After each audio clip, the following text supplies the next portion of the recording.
Hello students, how are you doing?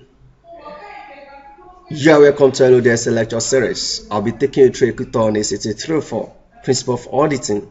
This video is for study session 5, Representation by Management, Independence of Auditor, and Rules of Professional Conduct. Do enjoy your learning as we go through this video. Introduction. Management representation may be the only audit evidence available in certain instances. When representations to the auditors relates to matters which are material to the financial statement, they seek corroborative audit evidence and therefore evaluate whether the representations made by management appear reasonable and are consistent with other audit evidence obtained. Outline of the study session 5. After you might have studied this session, you should be able to explain the concept of management representation to the auditors. And you should be able to discuss the basic element of management representation letter. And you should be able to examine the impact of independence of auditors and rules of professional conduct.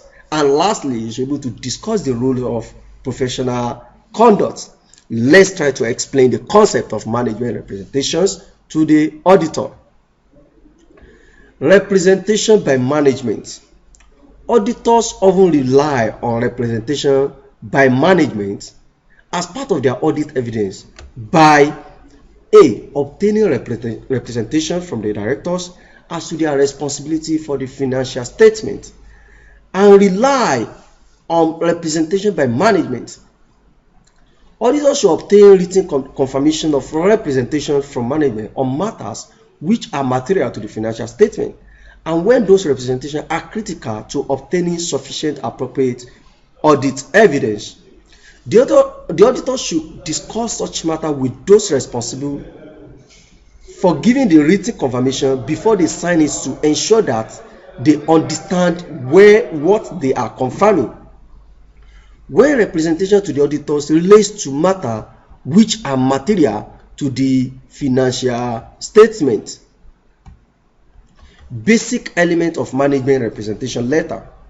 When requesting a management representation letter, the auditors also request that it should be addressed to them, that it should be contain specific information, and it should be appropriately dated, and it should also be approved by those with specific knowledge of the relevant matters, and lastly, it should be discussed and agreed by the board of directors or similar bodies, and on their behalf by the chairman and secretary before they approve on the financial statement, to ensure that the board as a whole is aware of the representations on which the auditor intends to rely on, expressing their opinion on those financial statements.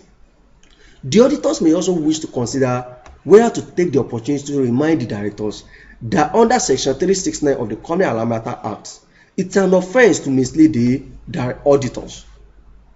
A management representation letter is normally dated on the day the financial statements are approved by the auditors, approved by the directors rather. If there is any significant delay between the date of the management representation letter and the date of the auditor's report, the auditors may consider it necessary to obtain further representation regarding the intervening period for the purpose of their report. If management refuses to provide written confirmation of representation letters, if management refuses to provide written confirmation of a representation letter that the auditor consider necessary, the auditor should 1. Consider the implication of the scope limitation for their report. B. The auditor should not place reliance on other representation letter made by the management during the course of the audit work. Example of management representation letter. This is a perfect example of management representation as shown in the slide.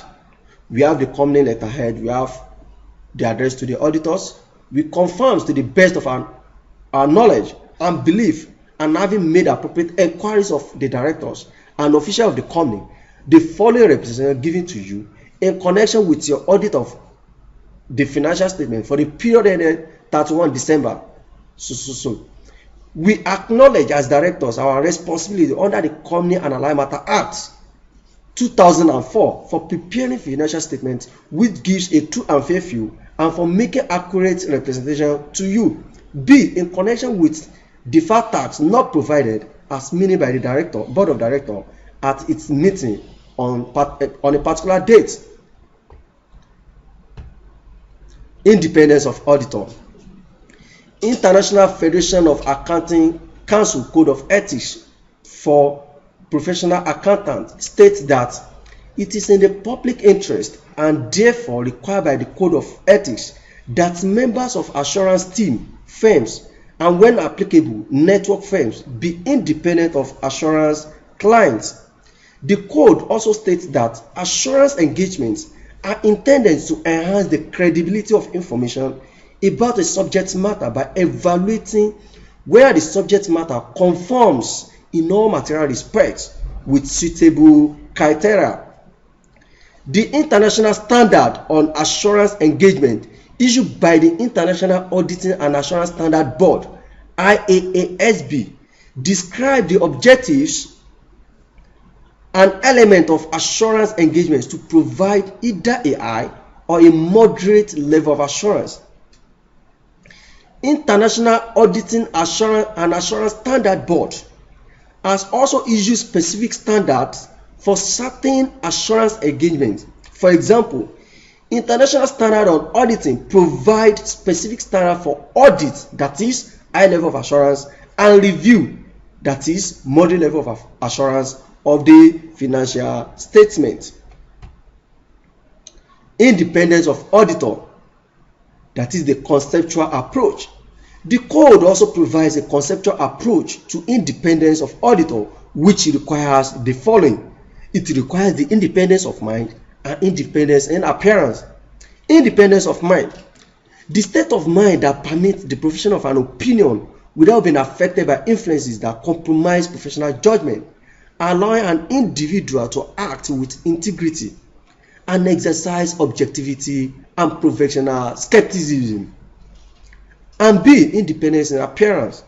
The avoidance of facts and circumstances that are so significant that a reasonable and informed third party, having knowledge of all relevant information, including safeguards applied, will reasonably conclude that a firm or a member of the assurance team, integrity, objectivity, or professional skepticism had been compromised. Rules of professional conduct. The rules of professional conduct for members issued by the Institute of Chartered Accountants of Nigeria provide guidance on integrity, objectivity, and independence. The rules require that a member should behave with integrity in all professional, business, and financial relationships. The rules also calls for a degree of objectivity and independence to be exercised by a member of the institute in financial reporting and similar rules outside the audit. Integrity. IVA Code of Ethics states that integrity implies not merely honesty but fair dealing and truthfulness. Objectivity. The principle of objectivity imposes the obligation on all professional accountants to be fair, intellectually honest, and free of conflict of interest. The code identifies that professional accountants serve in many different capacities and should demonstrate their objectivity in varying circumstances. In selecting the situations and practice to be specifically dealt with, in ethics requirements relations to objectivity, the code states that adequate consideration should be given the following factors. A. Professional accountants are exposed to situations which involve the possibility of pressures being exerted on them. This pressure may impair their objectivity. B. It is impracticable to define and prescribe all such situations where these possible pressures exist. Reasonableness should prevail in establishing standards for identifying relationships that are likely to or appear to or impair a professional accountant's objectivity. C. Relationships should be avoided which allow prejudice, bias, or influence of others to override objectivity. And lastly, professional accountants have an obligation to ensure that personnel engaged on a professional services adhere to the principle of objectivity. We have come to the end of the study session. Hope to see you next class for study session 6, where we'll be discussing professional conduct of auditor, confidentiality principle, and due diligence. Thank you for listening. Have a wonderful day.